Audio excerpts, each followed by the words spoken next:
On this Okuma OSP-E100L CNC, we're gonna change the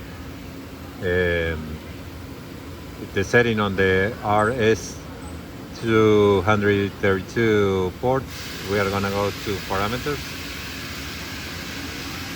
and we are already on the optional parameter read and write. But to access this menu, you have to change display and select option number 7.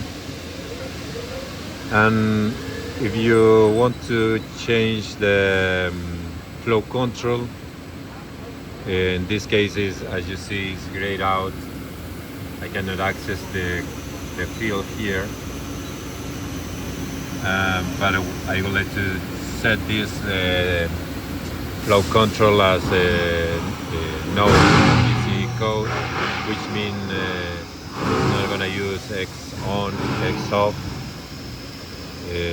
So let me go back to change this display change, and we need to access the option number 12, long word and bytes or bits. Close.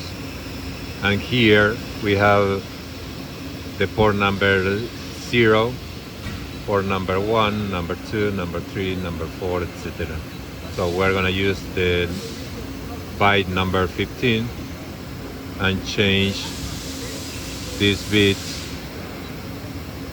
Okay, and it's telling me the parameter is gonna take effective or be effective after power on, the alarm 4200.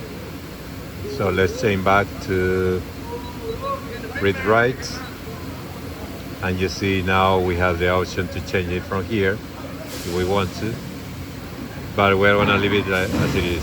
So we're gonna establish the communication with this Signal PC using the standard communication, 1 bit stop bit, non-parity, 4800 baudios, no DC code, and we have by default 8 bits, and that also can be changed from, let me go back to here, and the parameter here is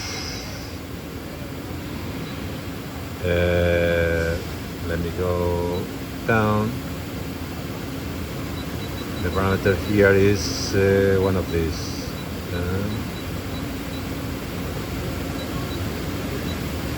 30. Let me check here. 31 here.